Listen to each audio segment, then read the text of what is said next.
Good Morning Business, French Tech. 6h43, vous avez aimé ce pull, oui mais vous le préférez en blanc, avec des fleurs, dans une autre couleur, dans une autre manière. Si vous arrivez à changer si facilement sur les modèles, c'est grâce à qui, Anthony ? À Visual. Grâce à l'intelligence artificielle, c'est ça que je voulais vous faire dire. Aussi. Évidemment, et il y a de l'intelligence artificielle dans notre French Tech Visual. Bonjour Maxime Pad, vous êtes le cofondateur et président. Vous venez avec une nouvelle levée de fonds de 5 millions d'euros. C'est grâce à vous que sur tous ces sites, on peut changer aujourd'hui si facilement de modèle. Ça change tout quand même pour les marques en termes de vente. Vous avez des taux de conversion de plus de 80%, donc ça fonctionne très bien. Ça fonctionne très bien. Déjà, bonjour Laure, bonjour Anthony. Il faut savoir que la fashion aujourd'hui, c'est 20% de l'e-commerce mondial. C'est la verticale la plus représentée. Et pour autant, l'expérience que vivent les consommateurs, elle n'a pas changé depuis 15 ans. Et nous, chez Visual, on prépare celle des 15 prochaines années grâce à notre technologie de génération d'images. Anthony. Donc génération d'images, ça veut dire quoi? C'est que je vais générer en fait un avatar qui va correspondre plus ou moins à mon morphotype et je vais pouvoir lui faire essayer tous les vêtements possibles et imaginables, c'est ça? Anthony, vous êtes toujours très en avance. Aujourd'hui, la génération d'images, ça veut dire quoi? C'est-à-dire qu'une marque va nous envoyer une photo de chaque vêtement, une photo de chaque mannequin, et on va pouvoir, par exemple, si vous êtes une marque, vous avez 700 vêtements et 10 mannequins, avec une morphologie en termes de avec une diversité en termes de morphologie, de couleur de peau et d'âge, nous on va pouvoir générer les 700 millions de looks potentiels sur les 10 morphologies. Non mais moi je veux que ça soit moi. Eh ben, voilà. Je veux pas la morphologie même de tous vos mannequins, je veux que ça soit moi. Ça va bientôt être vous là. On y va étape par étape.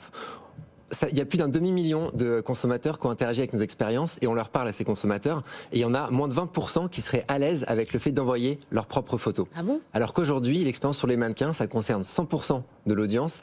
Mais attendez, pourquoi? C'est-à-dire que les gens ont peur du rendu? Les gens n'ont pas peur du rendu, les gens ne sont pas forcément à l'aise à l'heure où on se parle avec le fait de se prendre en photo, de la partager avec une marque scientifique. Mais vous inquiétez pas, ça va venir. Au pire, vous enlevez.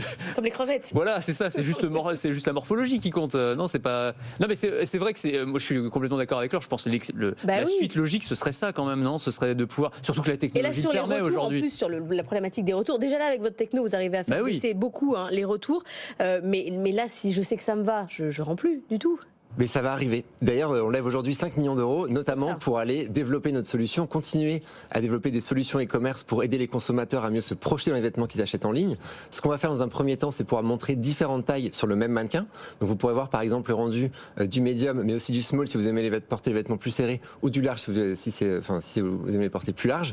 Et ensuite, proposer aux consommateurs d'envoyer leurs propres photos et de faire l'essayage directement sur eux. Une fois qu'on a fait son avatar, est-ce que c'est compatible avec tous les sites de e-commerce ou est-ce que c'est à l'inverse, il faut que ce soit... Un site, un avatar. Ouais, c'est ça. Ce qui est plus compliqué pour le coup. Alors aujourd'hui, chaque marque souhaite caster leur propre mannequin et décider quelle diversité elles vont mettre en avant. Certains vont aller sur la couleur de peau, d'autres sur l'âge, la plupart sur la morphologie, mais chaque marque vraiment va caster ses mannequins et dans un futur plus ou moins proche, on pourra aussi éventuellement paramétrer carrément son avatar comme vous le décriviez Anthony. Ça va arriver disons l'année prochaine. Vous avez comme client Sergent Major, La Redoute, Gémeaux, Claudie Pierlot, tout ça ce sont des marques françaises.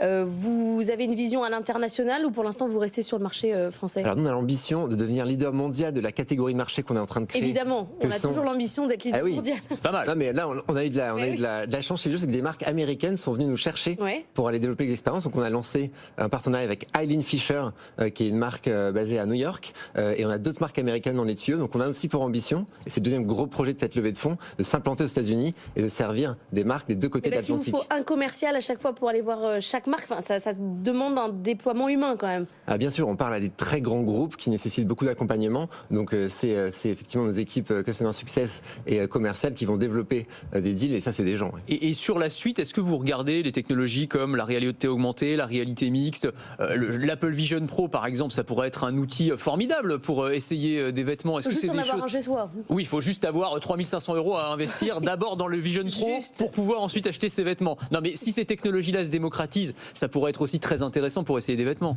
C'est amusant que vous en parliez Anthony, parce que pas plus tard que la semaine dernière, on était sur une marque de luxe, une de nos clientes, et on a testé l'expérience sur un Apple Vision Pro et c'est absolument incroyable. Vous dans la boutique et là vous mettez le casque qui potentiellement peut avoir... Exactement, et en fait on va contrôler le catalogue avec ses yeux et le mettre sur le mannequin. On a vraiment l'impression de vivre l'expérience du futur. Ça va prendre du temps à arriver est au quotidien dans les boutiques, mais nos solutions permettent aussi d'être diffusées sur ces canaux-là.